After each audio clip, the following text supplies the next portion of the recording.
Welcome to MsMojo, and today we're hitting the high notes, literally, as we count down our picks for the most jaw-dropping moments when singers soar to incredible vocal heights, whether in the studio or during a live performance.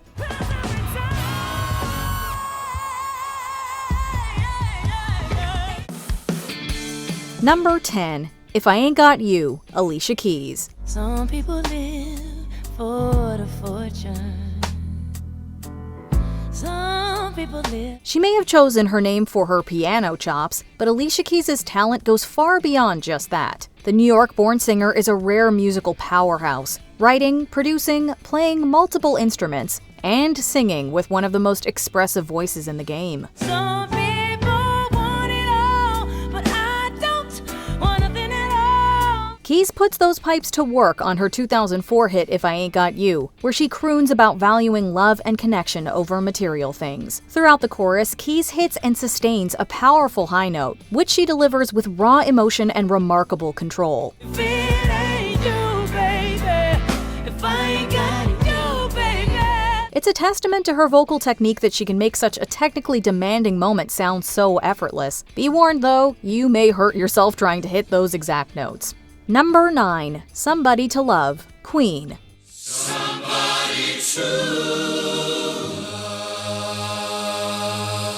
When you first hear Queen's Somebody to Love, you might think there was a 100-person choir packed into the studio. In truth, it's just Freddie Mercury, Brian May, and Roger Taylor layering their voices into a rich choral sound. At the end of the day, I take home my heart away. The track has several peaks and valleys, building to a powerful climax where the trio harmonize on a soaring high note, which ends with Mercury stretching the final word with surgical precision. Someday I'm gonna be free. As it fades, you can hear the yearning and frustration of the entire song being fully released. Few rock vocalists could blend operatic technique with the sound of gospel music the way these guys could. But it was nothing new. They had already reached similar vocal heights in the equally intricate Bohemian Rhapsody. For me, for me, for me. Number 8. Love on Top at the 28th MTV Video Music Awards, Beyoncé. Honey, honey, I can see the stars all the way from here. For nearly any singer, Love on Top would be a technically demanding challenge. On the track, Beyoncé changes keys 4 times, each cranking things up to a higher and more tasking level. While the studio recording is already remarkable, her 2011 VMAs performance pushed the boundaries even further. In the final stretch of the song, Beyoncé delivered each ascending modulation with flawless control, maintaining a rich, full tone even in the highest registers.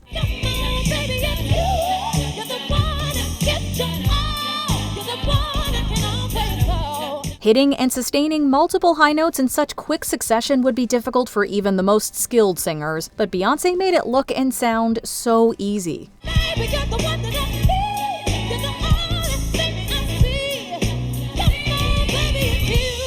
The performance was made all the more impressive by the surprise pregnancy reveal at the end. Number 7. SOS Dier en détresse on singer, Dimanche Bergien.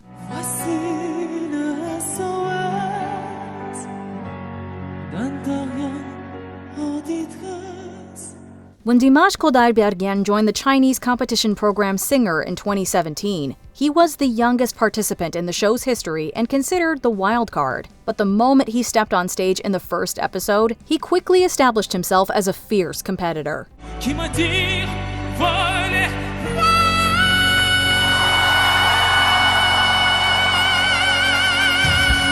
Performing the 1978 French classic SOS Dier en détresse, Bergien began with a gentle lower register, then gradually ascended to astonishing high notes that left the audience in awe. These were the kind of piercing notes most singers wouldn't dare attempt, let alone deliver with such clarity. Yet for Bergien, it all looked so unstrained.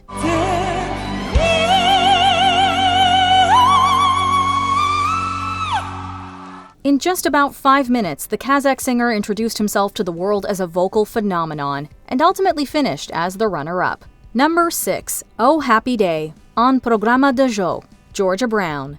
Although there are many big-name vocalists who are famous for hitting sky-high notes, The Guinness World Record for the highest note ever recorded actually belongs to Brazilian singer Georgia Brown.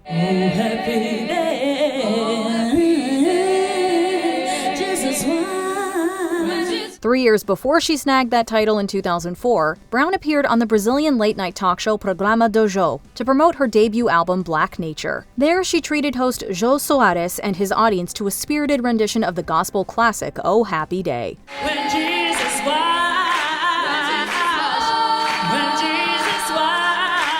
Brown flexed her extensive vocal range, gliding easily from low tones to dizzying highs, and finishing with an impressive whistle register that probably shattered a few glasses in the room.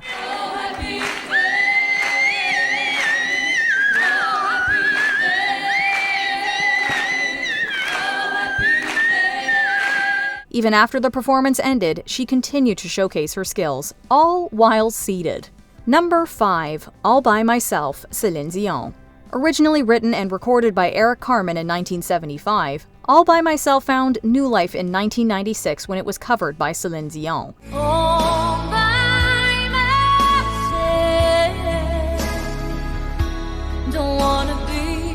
Her version became a massive hit around the world and was a masterful showcase of Dion's incredible vocal range. While her performance is impressive from start to finish, the real showstopper comes towards the end when Dion hits and carries a powerful high note as the instrumentals build.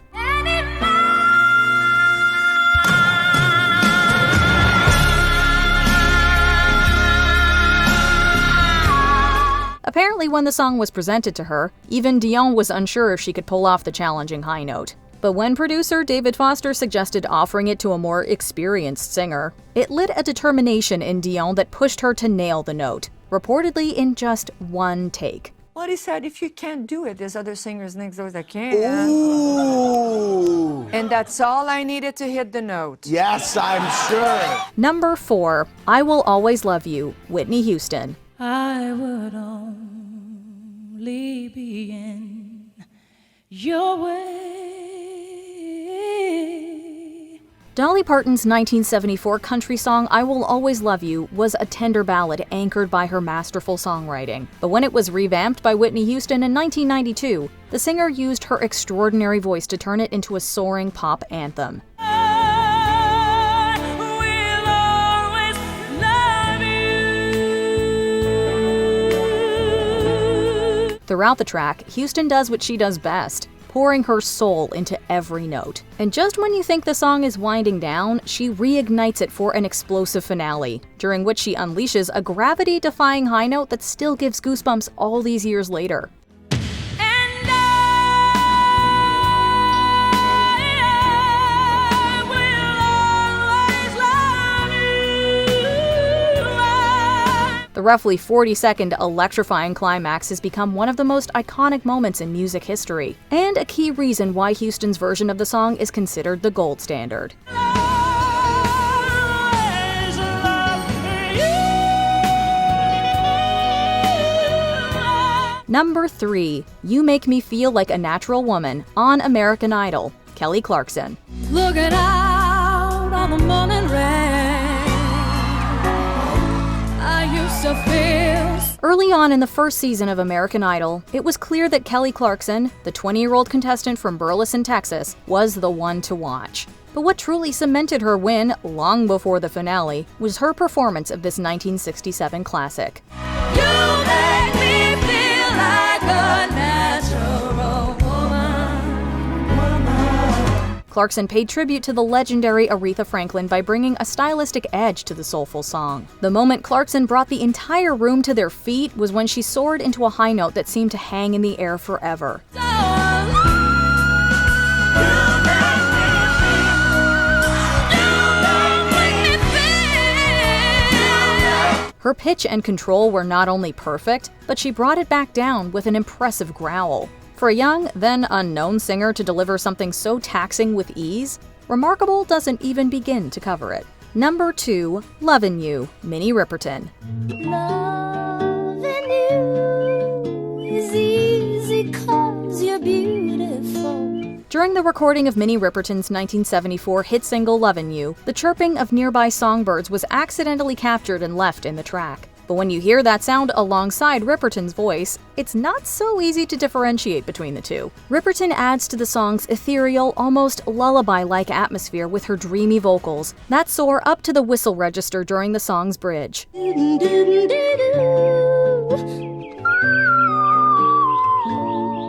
These incredibly high notes, which would leave most singers gasping for air, flow out of Ripperton so effortlessly, all while she sings with a radiant smile. Her performance on Lovin' You is a remarkable display of vocal control and range, one that will continue to inspire singers for decades to come.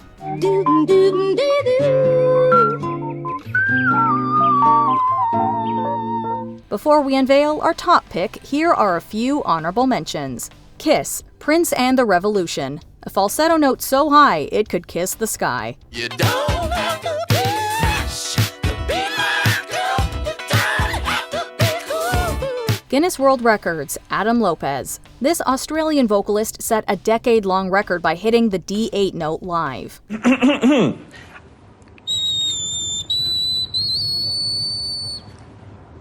That's C sharp, and it's off the piano. One last time, Ariana Grande. Grande flexes her powerful pipes on this track about guilt and regret.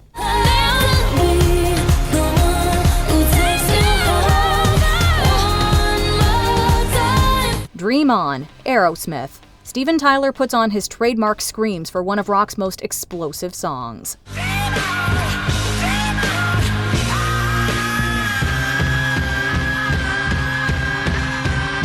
Titanium, David Guetta featuring Sia. A chorus so intense it builds up to both a soaring high note and an electric beat drop.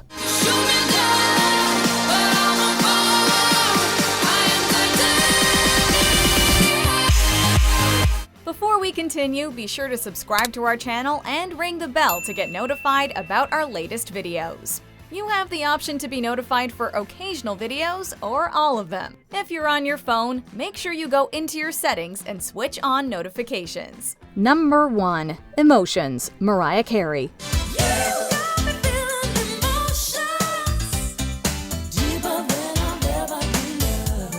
Although Minnie Riperton was one of the trailblazers of the whistle register, it was Mariah Carey who truly popularized the technique. Nowhere is it done to perfection more than on her chart-topping 1991 single Emotions. The song has an upbeat disco sound that practically forces you to dance, until the pre-chorus hits and Carey sends you into a trance with a flawless whistle.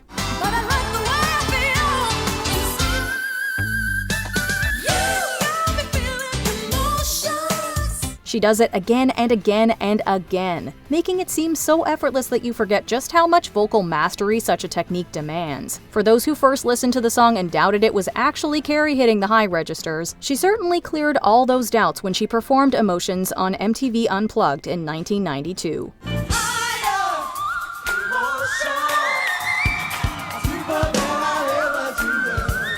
Which of these high notes do you think are powerful enough to shatter glass? Let us know in the comments below.